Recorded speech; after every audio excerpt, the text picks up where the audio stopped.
The headlights paint the road ahead in fleeting strokes. You're almost home. Then, in your rearview mirror, a sudden, rhythmic pulse of red and blue. Your stomach tightens. Your heart hammers against your ribs. Because in the vehicle with you is your legally owned firearm. The officer approaches. The routine traffic stop begins. And then comes the question, the one that turns lawful gun owners into nervous statistics. Do you have any weapons in the vehicle? Right here, in this exact moment, most concealed carriers make one critical mistake. A mistake that can cost them their firearm, their permit, or far worse. Today, I'm giving you the exact script, the precise words to say when law enforcement asks about your gun. Miss even a single step, and what should be a simple interaction can spiral into a legal and personal nightmare. The trap almost everyone falls into. It's a binary and brutal error. Gun owners either 1. Over-explain everything, word-vomiting details in a nervous cascade. 2. Try to hide the gun entirely, gambling on silence. Both strategies explode in your face. Imagine the scene. The officer asks, "Any weapons in the car?" You panic. The words tumble out. Asterisk, well, officer, yes. I have my Glock 19 in the center console. It's loaded, but there's no round in the chamber. How about my permit right here? I train at the range every month. I'm completely law-abiding. Asterisk. Stop. You just volunteered a confession of nervousness. In the officer's ears, oversharing sounds like overcompensation. You've turned a simple fact into a suspicious monologue. Now, the opposite extreme, hiding it. You think, if I don't mention it, maybe he won't notice.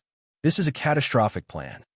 If the officer discovers your firearm after you've failed to disclose it, especially in a duty-to-inform state, you've just committed a crime. Even in no-duty states, an undisclosed gun, once found, transforms the stop instantly.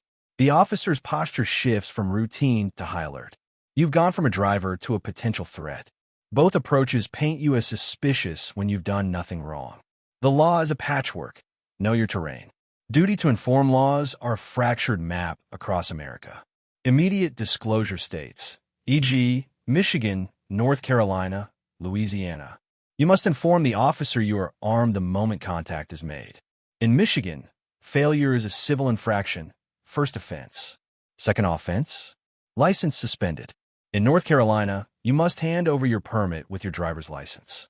If asked states, e.g., Texas, Ohio, you are only required to inform if the officer directly asks you or asks for your ID. No duty states, e.g., Arizona. There is no legal obligation to volunteer that you're armed. But here is the insider knowledge, the nuance they don't tell you. Even in no-duty states, most experienced carriers inform anyway. Why? Because if that firearm is discovered without your prior disclosure, you instantly shift in the officer's mind from cooperative citizen to potential threat. The trust evaporates. The right way, a protocol of calm control. Let's replay the stop the right way. First 30 seconds protocol. Pull over safely and completely. Turn off the engine. Don't light on if it's dark. Roll your window down only 2 to 4 inches. Lock your doors. Yes, lock them. It defines the boundary. Hands on the steering wheel at 10 and 2. Do not reach. The officer approaches. You speak first with calm, declarative clarity. Good evening, officer.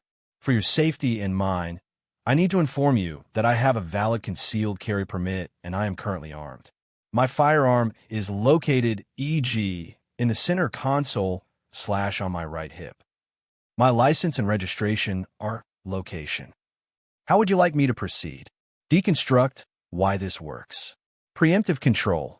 You speak first, setting a tone of transparency. Critical details. You disclose the permit, the fact you're armed, and the precise location, all in one breath. Yielded control. You end by asking for instruction, respectful and non-confrontational. Contrast this with the wrong way. The officer walks up. You immediately reach for the glove box for your registration. He sees furtive movement. He doesn't know about the gun. His hand moves to his holster.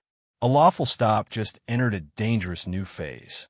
Navigating the gray zone, requests versus orders. The officer may say, "Hand me your gun." But is that a request or an order? The difference is everything. Your scripted response.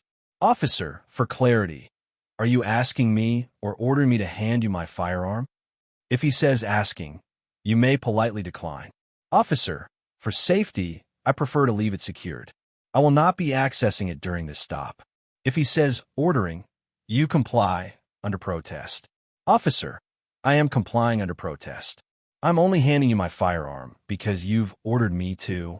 I do not consent to any searches. May I have your name and badge number for my record? Then, you move like a bomb technician. My firearm is in the center console. I am reaching for it slowly with my right hand only. My left hand remains on the wheel. I am retrieving the firearm by the grip. I'm handing it to you grip first. You have just created a legal record while ensuring you don't get arrested for obstruction. The most dangerous moment, when you have to move. The officer asks for your registration. It's in a glove box, right next to your gun. This is the crucible. Never reach without announcing. Officer, my registration is in the glove box. That is also where my firearm is secured. How would you like me to retrieve the documents? Let him decide. He may say, keep your hands on the wheel. I'll get it. Perfect. If he tells you to get it. Understood. I'm opening the glove box with my right hand. My left hand remains visible. I am retrieving only the registration folder. I will not touch the firearm. Narrate every movement. You're not just moving. You are verbally de-escalating. The 4 phrases that guard your rights. Memorize these. They work in concert. Am I free to leave? Use this when questioning extends beyond the scope of the initial stop. I am invoking my Fifth Amendment right to remain silent. Use this when asked investigative questions. Where do you get that gun? I want a lawyer. If questioning persists, this is the full stop. Say it. I do not consent to any searches. This protects your vehicle from a warrantless search. Say it clearly. Scenario and practice. Officer, you have any other guns at home? Where do you usually carry? You. Officer, am I free to leave? Him. Not yet. You. Then I am invoking my Fifth Amendment right to remain silent, and I am requesting an attorney. I do not consent to any searches. The conversation is over. You have protected yourself. Your action plan. Know your state's duty to inform law. Tonight, memorize the disclosure phrase. Practice it until it's autonomic. Understand the request/order distinction. Always seek clarity. Narrate your movements. Silence during motion is perceived as a threat. Know the 4 core phrases. They are your shield. Legal disclaimer.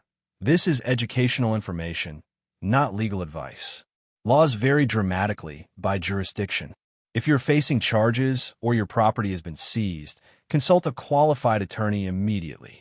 The Second Amendment grants you the right to bear arms, but that right is fragile at the edge of a flashing blue light. The exact words you choose in that moment are the thin line between driving home with your freedom intact and losing it in a labyrinth of legal consequences. Stay armed. Stay legal. Stay smart. If this knowledge is valuable to you, share it with every responsible gun owner you know.